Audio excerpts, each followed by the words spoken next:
మంచిర్యాల జిల్లాలోని కేతనపల్లి మున్సిపల్ ఎన్నికలను 3 వారాల్లో నిర్వహించాలని హైకోర్టు ఆదేశాలు జారీ చేసింది. ఇబ్రహీంపట్నం తరహాలోనే ఎన్నికలు నిర్వహించాలని స్పష్టం చేసింది. గృహ వినియోగదారులకు ఇబ్బందులు కలగకుండా ఉండేందుకు కేంద్ర ప్రభుత్వ ఆదేశాల మేరకు ఏపీలో రేపటి నుండి వాణిజ్య గ్యాస్ సిలిండర్ల సరఫరాను నిలిపివేయాలని ప్రభుత్వం నిర్ణయించింది.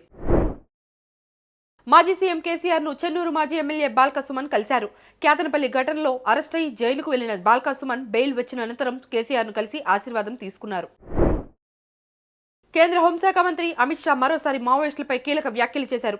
ఒడిశాలోని సిఐఎస్ఎఫ్ కార్యక్రమంలో మాట్లాడుతూ మార్చి 31 లోపు దేశాన్ని మావోయిస్టు రహితంగా మారుస్తామని స్పష్టం చేశారు.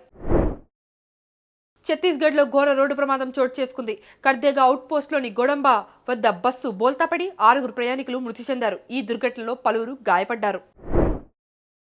ప్రస్తుతం జరుగుతున్న టీ20 ప్రపంచ కప్లో ప్లేయర్ ఆఫ్ ది టోర్నమెంట్ నామినీను జాబితాను ఐసీసీ ప్రకటించింది. ఈ జాబితాలో భారత్ నుంచి సంజు శాంసన్ కు చోటు దక్కింది.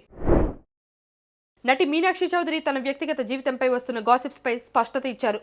సుశాంత్తో తనకు ప్రేమ సంబంధం లేదని, అతను కేవలం మంచి స్నేహితుడు మాత్రమేనని ఆమె స్పష్టం చేశారు. అమెరికా 2027 ఆర్థిక సంవత్సరానికి సంబంధించి H1B వీసా రిజిస్ట్రేషన్లు ప్రారంభించింది. దరఖాస్తులకు మార్చి 19 వరకు గడువు ఉన్నట్లు United states citizenship and immigration services వెల్లడించింది. Please subscribe to the channel and download the Politicos app from the links in the description.